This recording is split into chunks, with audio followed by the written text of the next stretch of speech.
My guest today, Michael D. Smith, is a professor of information technology and marketing at Carnegie Mellon University. His recent book, The Abundant University, is a scathing critique of the U.S. higher education system. Everybody involved in the system is doing what their incentives tell them to do, even though we know it's leading to really bad outcomes. Welcome to People I Mostly Admire with Steve Levitt. Michael Smith doesn't only criticize education, he's also got a bunch of ideas for transforming the system. And I've got some radical ideas of my own, and I want to put those out there to see what Michael and you listeners think about them. Michael, you've got a new book. It's called The Abundant University, and it's a forceful indictment of our current system of higher education. Of course, you're right in the middle of that system. You're a tenured professor at Carnegie Mellon University. And this is a book that the powers that be will not like. I hope you weren't banking on any salary increases anytime soon. Yeah, exactly. Yeah, I've now pissed off everybody at Carnegie Mellon. I wrote a piece in The Atlantic in 2020, and the basic premise was higher education in 2020 looks a lot like the entertainment industry did in 2015. We're fat and happy and so darn pleased with ourselves and completely unaware that technology might change our business. And the feedback I got from that really opened my eyes to how much we are trying to protect the status quo. So let's talk about that status quo. You argue that our current system of higher education is built on three scarcities. Can you explain what you mean by that? When we talk about market power, you get market power by being able to do something or controlling some sort of resource that your competitors don't control or can't do. And at least when I looked at that in the context of higher education, I think higher education power derives from being able to control access to the scarce seats in the classroom, access to the scarce faculty experts, and access to the valuable credentials that help you get good, high-paying jobs.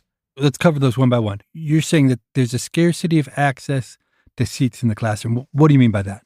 What I mean by that is, my wife and I have had 3 kids apply to college. And if you type into Google almost any college's name, the autofill will be acceptance rate. One of the key ways we measure quality is proportionally how few students get admitted. Controlling access to those scarce seats becomes a key source of power. That makes perfect sense. Now, your second scarcity was the scarcity in instruction. What do you mean by that? What I mean by that is access to faculty experts. So in the book, I talk about my advisor, Eric Brynjolfsson, Catherine Tucker, Ed McFarlane, Natalia Lavina. And the point I make is if you want to learn from Eric Brynjolfsson, you've got to get admitted to Stanford. And if you want to learn from Catherine Tucker, you've got to get admitted to MIT and on down the line. And I think it's the powerful universities who control access to those experts, however we define that. That makes sense. So the faculty teach the students at the university primarily. They don't teach the general public. If you want me to lecture to you, then you got to come to the University of Chicago. Okay. Now, the third scarcity you mentioned is credentials. What do you mean by that? What I mean by that is controlling access to the really high value credential. And here I'm going to say university brand name, that how people are perceived in the job market, at least early in their career, is heavily dependent on the brand name of the university they graduated from. Getting a degree from the University of Chicago is going to get you a whole lot farther in the marketplace than University X. I'm glad you said X. I wondered what university you were going to disparage. I've already pissed off enough people. I'm trying to minimize it as much as possible. So the elite schools admit very few students. They have big name faculty that people would like to learn from but can't because they don't go to that school. And then when you graduate with this degree, it gives you a big reward. And the bottom line of all of that is that universities have a ton of market power, especially the elite ones, and they charge really high sticker prices as a result of that. And in your own words, you describe the current situation as financially and morally unsustainable. And that's why you've written this book, is because you think that higher education is completely and totally broken. We are unintentionally trying to protect a status quo that I think if we stopped for a second, we would recognize needs to change. And when you say we, you mean academics? You mean the universities? You mean the U.S.? Who are you talking about when you say we? We, I mean academics and university leaders. What we know from Raj Chetty's research is that kids born into the top 1% of income have a 1 in 4 chance of getting access to a top selective school. Kids born in the bottom 20% of the income distribution have a 1 in 300 chance of gaining access to the same university.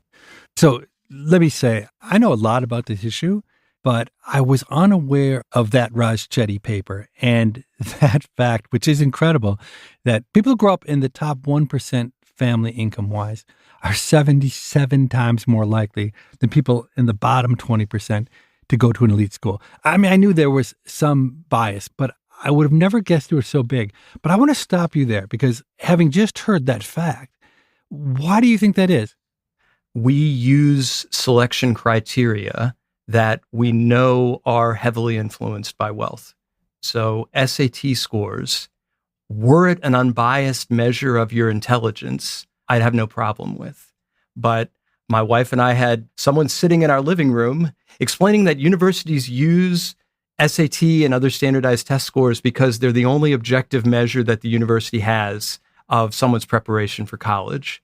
And then in the next sentence saying, and I can increase that objective measure in the next 2 weeks if you give me $3,000. It can't be objective if I can pay you $3,000 to increase it over the course of the next 2 weeks. So for sure, the SAT has this feature that if you study for it, you can improve your scores. And for sure, affluent people, especially historically, have done a lot more of that. And maybe I'm too defensive about the SAT because I'm a huge personal fan of David Coleman, who runs the College Board. I think he's done amazing things in education, and I had him as a guest on the show. But one thing that's interesting is that David Coleman worked with the Khan Academy to make sure that really top-notch SAT prep materials are available for free. Of course, that's only a start because how did the kids in the bottom 20% even find out about that because their counseling is so bad? An important question about the SAT is it actually a good predictor of how kids do in college and beyond? And my sense is it is, and that the SAT is maybe more like the tip of the iceberg or more an outcome than a cause. Obviously, the piece you're talking about where affluent kids can manipulate their scores on the edge by doing prep courses, that's a clear problem with the SAT that they're trying to deal with. But often there's a broader indictment to say something like, well, the SAT is biased against poor kids. But you would know better than me. I don't know the evidence. Is there actually any evidence that the SAT mispredicts success in college or in life for affluent versus non-affluent kids? The studies I've seen is that it's not all that well correlated with success. And this is not my area of research, but I've seen a bunch of people make an argument that high school GPA, regardless of what high school you went to, is a much better predictor of success in college. So to explain the big gap between the affluent and the people who have low incomes, your argument implicitly is if we got rid of the SAT, this gap would shrink. And I don't even think that's true. I don't think getting rid of the SAT would do a lot to help the people in the bottom 20%. That's a totally fair point. Again, seeing 3 of my kids get admitted to college as someone not in the 1%, but above the average, let's just say, you just see all these ways in which the finger of wealth gets put on the scale of admissions. So my wife and I live in the city of Pittsburgh, and we pay to send our kids to elite high schools. We were sitting down with the college admissions counselor in a one-on-one meeting, and we were going through one of our kids' list of schools, and he had a reach school on his list. And the guidance counselor looks at it and he goes, "Oh, I know the head of admissions at this school. I'll make sure that they pull your child's application." And walking out of that, you realize my guess is the kids who go to the local public school don't have that connection to get their applications pulled. I was surprised at the moral outrage around the Varsity Blues scandal, around the attempts to cheat and lie to get into college, because obviously it was wrong. But to me, it was different only in degree from what you just described you were doing.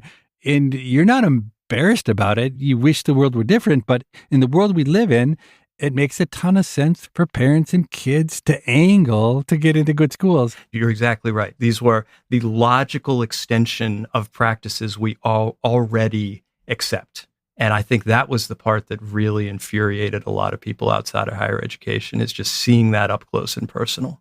There's a deeper thread that runs through American society between the affluent and the people in the bottom 20%, which is about the information they have. If you've never been to college, you have a hard time guiding your kids to apply to college. And I think as a society, we have not figured out a good way of getting around that. The K through 12 schools would be the obvious vehicle for doing that, but they haven't been able to. Now, I don't have the answer, but I think that's a really good problem for people to be thinking about. And I don't think enough thought is going into it. What I'm trying to argue in the book is that a lot of these problems are systemic, which means everybody involved in the system is doing what their incentives tell them to do, even though we know it's leading to really bad outcomes. And one of the examples I use is President Mark Becker at Georgia State University, who in 2009 became very intentional about let's de-emphasize the role of wealth in how we admit students. So he de-emphasized the SAT, he increased outreach, all these wonderful things. And he increased the number of Pell-eligible students from 32% to 60% of enrolled students.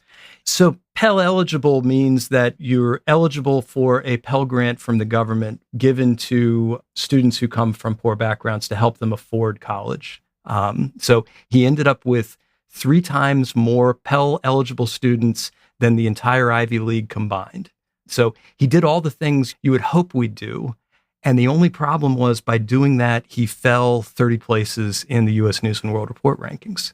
He got hit in the marketplace for doing what society would, I would argue, want him to do. And you could just see this over and over again. I talked to one senior person who had just retired from a major state university, let's just say.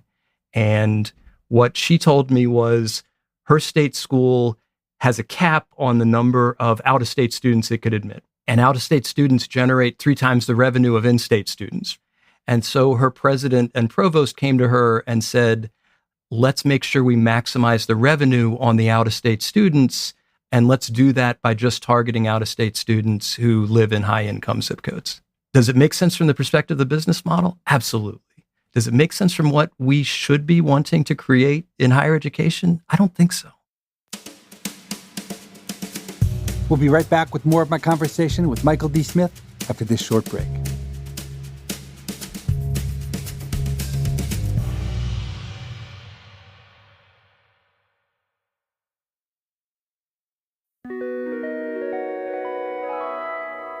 So we've talked about the morally unsustainable part of your equation. What do you mean when you say that our system is financially unsustainable? It's financially unsustainable because we know college tuition has increased at 4 times the rate of inflation over the course of the last 50 years. Okay, so college prices are truly going through the roof, as our basic impression has been. Why are college tuitions going up so fast? When you do this talk at enough universities, you get side conversations with folks that give you interesting little nuggets. And one of the side conversations I had was with a person who said they heard their president give a talk to a local community group. And I document this in the book. And the title of the talk was, "Why does it cost $60,000 to attend University X?" And what the president said is, reason 1 is technology doesn't lower my cost, it actually increases it. I still got to maintain all the buildings, I still have to pay the faculty, and now I have to invest in all these new technologies. Number 2 is I've got to keep up with the Joneses. If every other university is building big fancy dorms, I've got to build big fancy dorms if I want to be competitive. And number 3, and apparently this is a direct quote, why does it cost $60,000 to attend my university? Because I can. And then he went on to explain, not using these words, but basically every year I raise tuition, every year I get the same number of applicants, if not more. Clearly, I'm not on the elastic point in the demand curve. Why shouldn't I raise tuition? What's weird is why they didn't do that 40 years ago, right? Or how they missed the boat. Either something changed and they couldn't charge a fortune 40 years ago, or they were just out of step, which might be the real answer is they didn't realize how much they could charge 40 years ago, and they've only slowly been catching on to the fact that their demand is extremely inelastic. I think a college degree has become more important in the job market over the course of the last 40 years. I also think that the U.S. News and World Report rankings have become more important over the last 40 years. And only 25 universities can be in the top 25 at any given time. I don't know if this is really true. At least in economics, there's maybe 8 schools in the top 3, 25 schools in the top 10, and about 50 in the top 25. I don't know. I think you got something wrong with the math there. It's a limited number in the top 25. How about that? Another perversity of the system is when our kids were applying to college, they took the practice SATs and all of a sudden they got a whole bunch of advertisements from colleges telling them how much they wanted to apply. We're so interested in you, we'll waive the application fee, blah, blah, blah. And one of the schools in particular, he just didn't have a chance of getting in. And so we're just scratching our heads. Why is this elite university recruiting our son? And about a month later, the Wall Street Journal came out with an article that documented that elite schools are buying data from the College Board to recruit students they know they won't admit, because increasing the number of applicants is a much easier way of reducing your admission ratio than reducing the number of people you admit. You haven't talked about college debt. Is there a change in what's been happening with college debt? Or is it just that all of a sudden the media is reporting it and the Biden administration cares about it, so it's getting a lot more attention? Is there a lot more college debt today than there was 10 or 20 years ago? And are default rates going way up as well? The answer to both questions is yeah. And I don't know whether these are inflation adjusted, but I do know that college debt has doubled in the last decade. It's 1.8 trillion now. We've got a chart in the book that actually shows the increase in college debt relative to other forms of debt. And basically what it shows is other forms of debt, home debt, vehicle debt, are basically flat from 1989 to 2019. And college debt is going through the roof. College debt's gone up over 700% during a time where every other form of debt was basically flat. Now, per se, that's not a problem. I think everybody who studies it agrees that getting a college degree seems to, in a causal sense, be related to higher earnings. Young people should be borrowing to finance that excellent return in their own human capital. That wouldn't be such a bad thing. Why is everyone so outraged about college debt? I think a lot of people are outraged because they don't feel like they are getting the ROI. I would also argue that, yeah, all the numbers tell us that college is a great investment. If we were allocating that investment equally to both rich and poor, I wouldn't have a problem with that. The problem is if we create a system where the rich get access to college and college is the best way to get rich, then we've created this terrible feedback loop in society of increasing socioeconomic stratification. I probably should have known it because I've been part of the system for a long time, but it wasn't until I read your book that it really hit home to me how powerful our current system of higher education is as a means of maintaining a high and increasing degree of income and wealth inequality in this country. I think, still subscribe to some mostly false American dream that education is key to opportunity and that in this country we've done a better job than almost anywhere else in making education available. But I guess the problem is that access to elite universities is highly closed off. Even access to four-year universities. I couldn't believe you had a statistic in the book that blew my mind with respect to four-year college graduation. So in 2016, among those who grew up in the top quartile of income, 58% of young people were getting bachelor degrees or more. And in the bottom 25%, 11% were getting bachelor's degrees. I had no idea. And in a world where the returns to education are so huge, that fact is critical to thinking about inequality. And it's strange that I wasn't aware of that fact until I read your book. I don't think we think about it in higher education. I know I didn't before I started writing the book. You start to play around with these things and you realize we really are contributing to socioeconomic stratification by any measure. And I don't know how we solve it from within the system. I think these are classic systemic problems, which means we're not going to solve it by just tweaking the way we do things today. I think we're going to have to come up with something very different.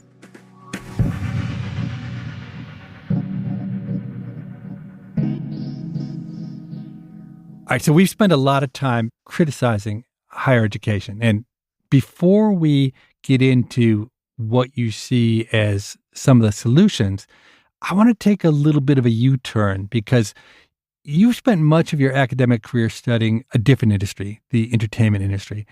And at first blush, someone might say that higher ed and entertainment, they have nothing to do with each other. They couldn't be more different. But I think when you take a step back, all of a sudden, some remarkable parallels emerge. Could you talk about your research on the entertainment industry, how it had been remarkably stable, and then bam, suddenly everything turned upside down? My colleague Rahul Talang and I spent the last 15 years looking at the entertainment industry and how technology was changing it.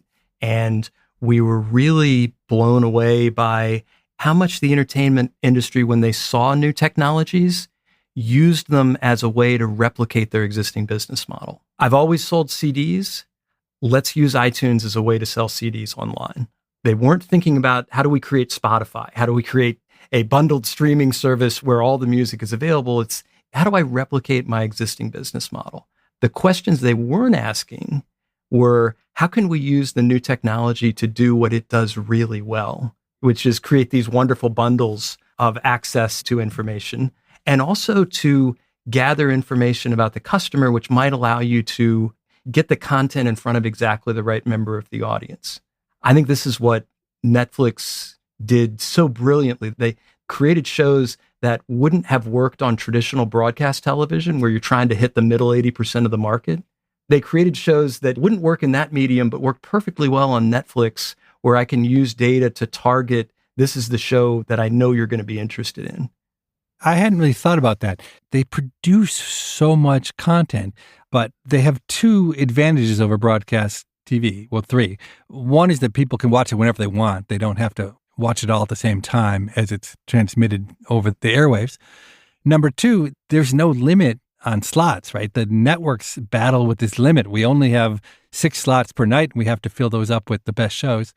And the third one you point out about data. I had never really thought about the fact that knowing what I like and being able to tell me what other 6 shows I might like allows me to find content that otherwise I'd never find because there's such an infinity of new content being produced. Rahul Talang and I wrote a book in the mid-2010s titled Streaming, Sharing, Stealing, Big Data and the Future of Entertainment. In that book, we started by trying to use some of the standard models of disruption. And what we discovered is they didn't work that well to explain the phenomenon we were seeing.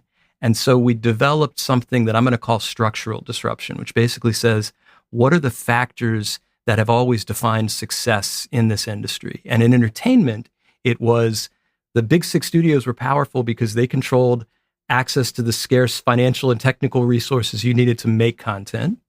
They controlled access to the scarce distribution channels you needed to reach your audience. And they were able to use copyright law to create an artificial scarcity in how people got access to content, right? So it's still about scarcity. And none of the technological shifts they'd faced over the last 100 years had changed the power of those sources of scarcity.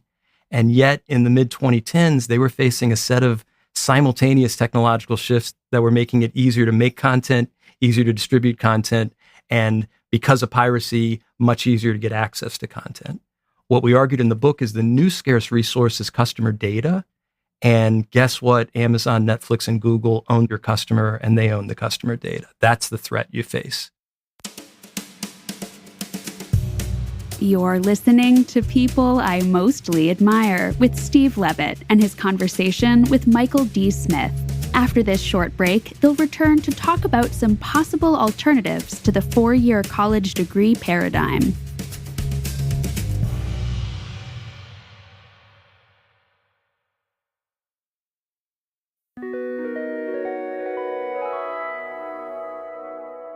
We've covered all the background. We've talked about the problems with higher education. Now we get into the good stuff. What might we actually do to shake up the status quo? Arguably, higher education has been the most stable industry in America over the last 100 years. I went back trying to find a ranking of the top schools. I found a ranking from 1910, and the top 5 schools in 1910, so 113 years ago, were Harvard, University of Chicago, Columbia, Yale, and Cornell. Okay, MIT was 10th, Princeton was 14th, Stanford was 15th. They're really, the same set of schools are there. And just for fun, I went back and I looked at the highest market capitalization companies, and I found from 1917 that the 5 biggest companies in America by value were U.S. Steel, AT&T, Standard Oil of New Jersey, Bethlehem Steel, and Armour & Company, which I had to go look it up. They were a meatpacking company. So the economy has been completely transformed. Higher education hasn't. So what in the world makes you think that we're at the cusp of a radical change in higher education when everything else points the opposite direction? I started the book by trying to apply that same sort of structural approach. Like the entertainment industry, what are the scarcities that define power in the market for higher education? Back in the early 2010s, when massively open online courses were available, some really prominent people said these online courses are going to disrupt power in higher education. So here we are, nothing much has changed.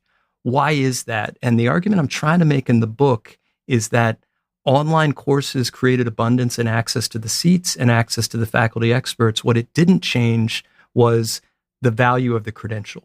You can take as many edX courses as you want. It's not going to give you the same power in the job market as a 4-year degree. If that were to change, though, I think higher education could be significantly disrupted. And you're saying the degree is what gives you the market value.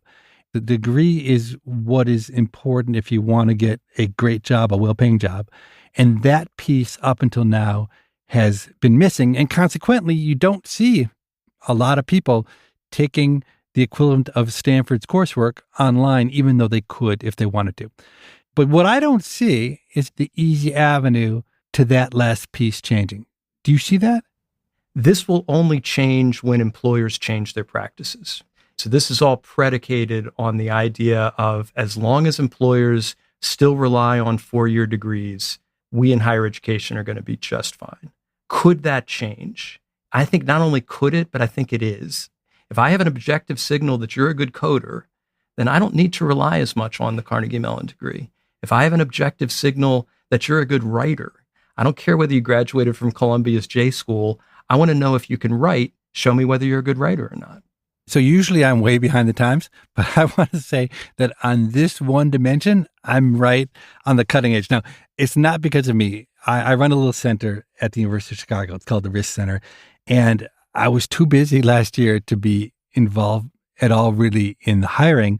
And so I just delegated it to my team of young people, recent college graduates, all from elite universities. And they decided unilaterally that they wanted to do hiring differently. So what we did last year is the application required carrying out a task, which was not too different than the kinds of tasks that we do at the center. And anyone was invited to apply. I even, over this podcast, advertised it to anyone. I said, look, you don't need a college degree. You certainly don't need an elite college degree. Anyone can apply. And we did the first round of cuts completely blind. And 2 things really jumped out at me as being interesting. The first is that even though we tried to cast a really wide net, in the end, 2/3 of our applications were still from elite schools, from the set of schools that we typically would recruit from. The second thing that was interesting was the success rate. So if you took an application from an elite school, it turned out that analyzed blind, 26% of those applications made it over the hurdle and got an interview. If you take the non-elite applications, so from non-elite schools or people who didn't have college degrees, although very few of those did apply, 13% made it through. I actually was surprised at the difference that the elite school applicants were twice as effective at getting through our screen as the non-elite applicants. I would have expected maybe there'd be a small difference, but I hadn't expected that difference to be so big. I think there's a correlation between where you got your college degree and your capabilities, but it's weaker than I think most of us recognize. So we hired maybe 7 people. And one of the people we hired, he never would have been hired. Otherwise, his path started in community college and he went through a state school. Didn't have very good grades at all, but he was really good and really impressive. He's full of ideas and he had talent. We liked this experiment we did in terms of hiring. We're doing it again this year. But let me just say, I agree with you that you need employers to make a change in order to displace the current system. Being totally realistic, I think the amount of change you would need from employers, I just don't see it happening. I think you're a little bit unrealistic in that regard to think that you could rely on employers acting one by one to radically change what they're doing when the easiest thing in the world to do in HR is to use college degrees as a credential. And for that reason, I think that the change is not going to come from within the system of HR at big firms.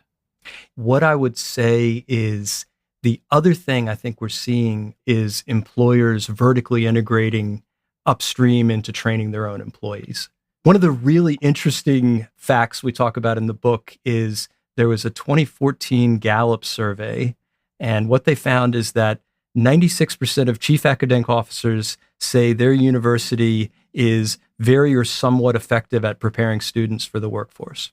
14% of Americans agreed with that same statement, and only 11% of business leaders agree with that statement. The problem with most training you get is you can't really tell if it's going to help you or not, and maybe it doesn't. You pay the costs up front. And believe it or not, I actually pitched something to one of the big tech platforms a couple years ago. So this is a big tech company that offers certificate courses, and they charge people a little bit for them, and a fair number of people start them and a decent number finish. They don't make money on it. They do it just because it seems like a good thing. It gives them positive publicity and goodwill. But they can't even tell right now if the program helps people get jobs or pay increases. And that's why they approached me initially, is they wanted to see if I could help them measure what was going on in their program. Okay, but the more I learned, the more convinced I became that their approach was completely backwards. And if they thought about it differently, they could do enormous good, they could make a ton of money, and they could also begin to radically transform higher ed. So the idea was really simple. I suggested to them that they should make the class free or probably even pay people to complete the class, because the money for them is not in the tuition. The firm offering the course can internalize a good chunk of the value by combining this certificate course with a job matching market, right? So employers would be willing to pay the firm offering the courses a premium to have a first crack at recruiting these students. And the firm offering the courses could even skim off the best performers for itself. And when I tried to work out the numbers, I could see this could be hugely profitable. They could really create an alternative job market for any skill that was easily measurable, whether that's computer programming, maybe data science, project management. There are a whole set of things you could think where you could really make this work. So I sat down with some people from the firm and we wrote up this manifesto where we talked about how this was a once-in-a-generation opportunity for this firm. And we passed this memo around to anyone who would look at it. And in the end, nothing actually happened. And that was super disappointing to me. I also totally agree with you about the data. Going back to entertainment, one of the problems with broadcast television is you've got to make the middle 80% of the market happy. I can't really serve the people with niche interests. I feel the same thing in the classroom, right? If you're teaching a class of 50 students, I'm pretty sure that 10% of them are bored and 10% of them are lost. I just don't have time for them because I'm trying to keep the middle 80% of the classroom happy. Wouldn't it be cool if we could create a much more self-paced, personalized system of education to train people? I think we've got an opportunity to do that. I would have loved your manifesto. I'm sorry that it didn't get picked up. It's yours. If you want it, please take it. You probably hold a lot more sway with the tech companies right now than I do. I still believe to make this worthwhile for the people who are producing the content, they have to be able to coordinate a job market afterwards. I think Google is the one firm that most easily could just say, hey, higher education is broken, and we're Google. So we're going to fix it. And they'd have a crack at doing it. Yeah, because they hit both sides of the two-sided market. Exactly. And they're great with data, and they have immense talent, and they're trusted, so that if Google would essentially guarantee workers and say, look, if someone passes our class, we are saying they're good enough to be hired at Google, and we are hiring huge numbers of graduates of our program. And then other employers, I think, would line up to do the same. Let me ask you about another alternative path that could have some disruptive force on higher education, which would be something like a college GED. So just to make clear, in this country, if you don't graduate from high school, there is a test called the GED, which you can take. And after you take it, it is a credential which is supposed to say that you have acquired the knowledge that a high school graduate has. What do you think of the idea of doing that via, say, College Board, as an example? The same people who make the SAT, they could create a college GED test and a set of materials to study for it that could credential people with the equivalent of a college degree, but you wouldn't have to pay any money and you wouldn't have to spend any time in a classroom. Do you think that is a good idea, and do you think it has any legs at all? The challenge is doing it in a way that matches the diversity of the skills employers need. Google's been very public about the fact that we've looked at our data, and what we discovered in the data is where you graduated from college, what your degree was, what your GPA was, isn't all that predictive of how well you're going to do at Google relative to our entrance tests. I don't know whether you could create enough of a generalized test that would apply to all sorts of different employers, not just Google. What you just described was an even higher standard. Let's put that aside.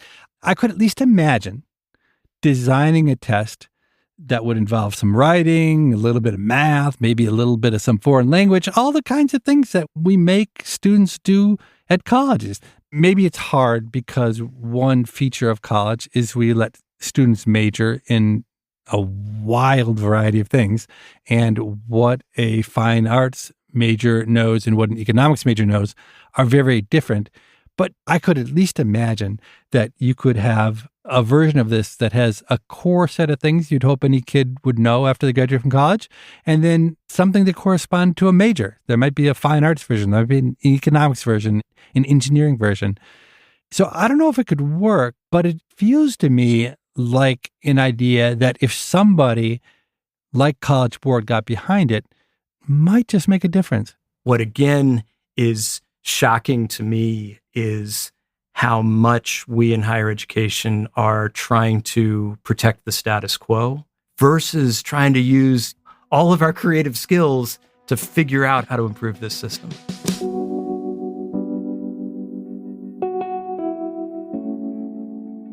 So you've written this book. It's really a call to arms to change the higher education system.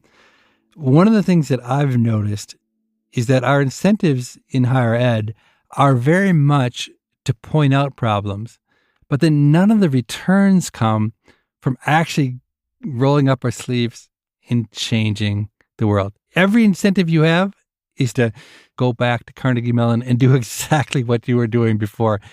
Do you have any inkling to break out of that mold and to actually start to change what you're doing to be a force for transforming the world?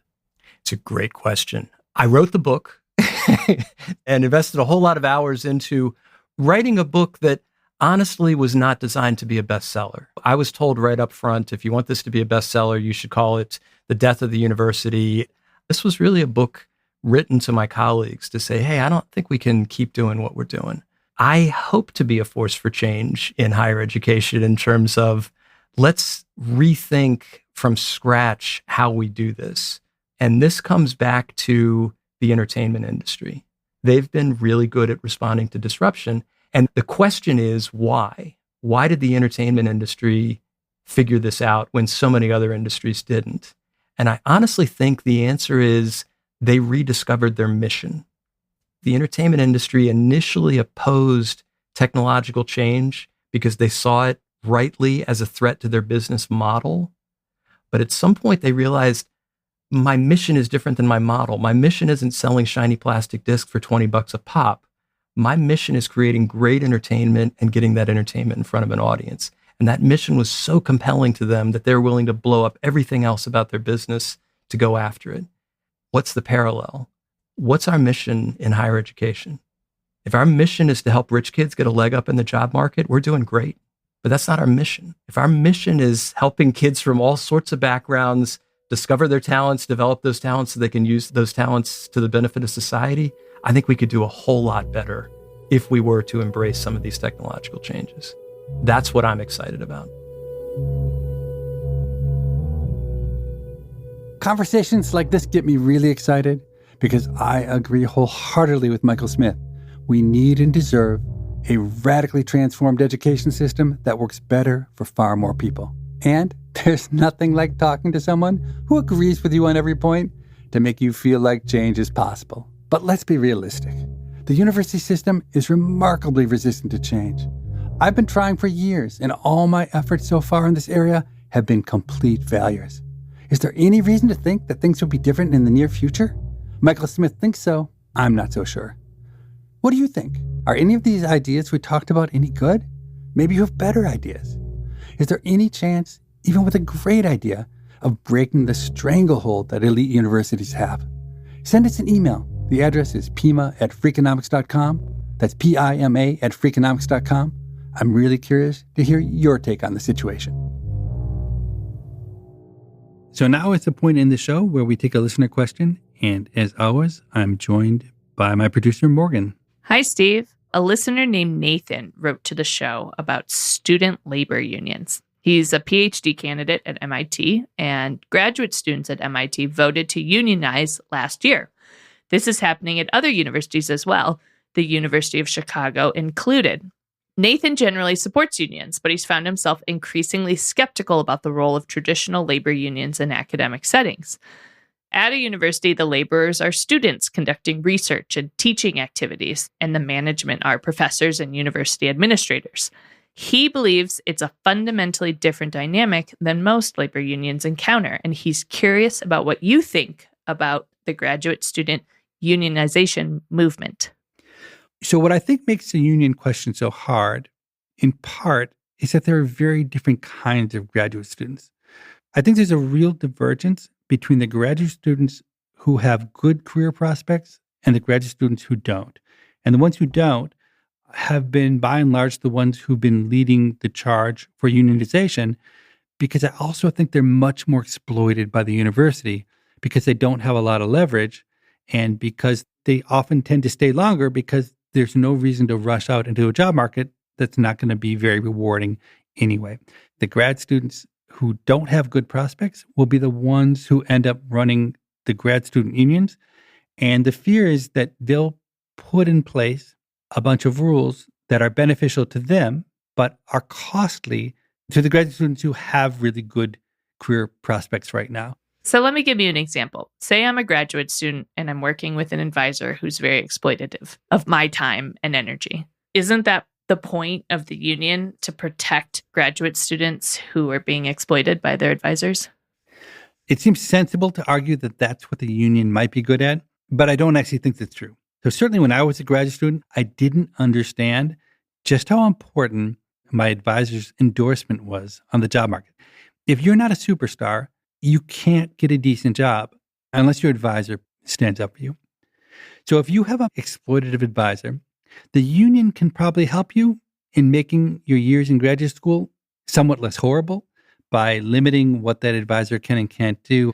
But what a union can't do is to force that advisor, when you're in the job market, to go out and sell you so you actually get a good job.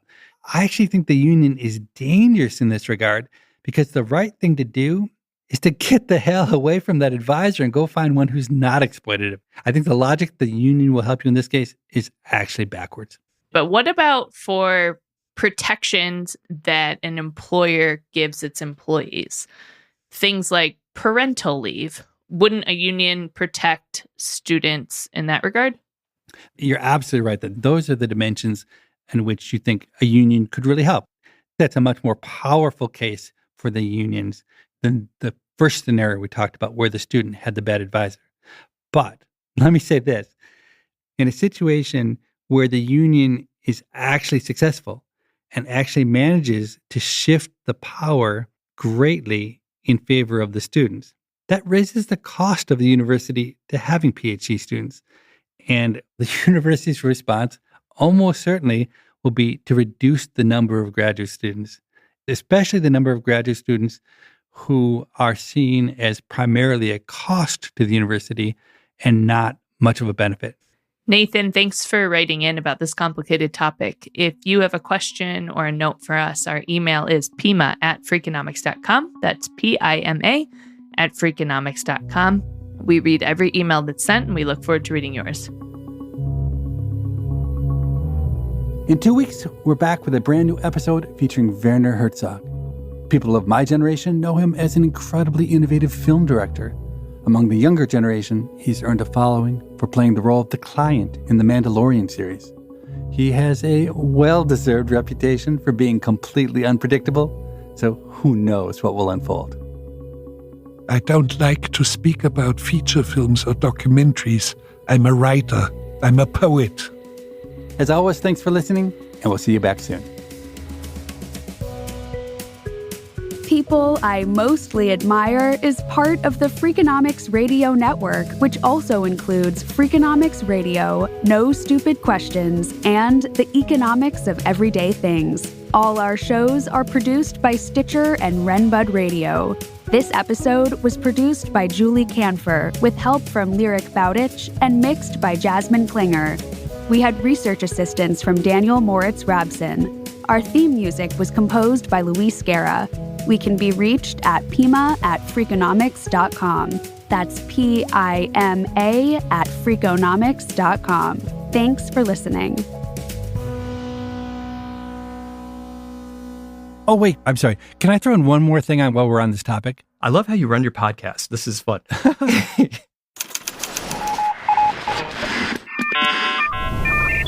The Freakonomics Radio Network, the hidden side of everything. Stitcher.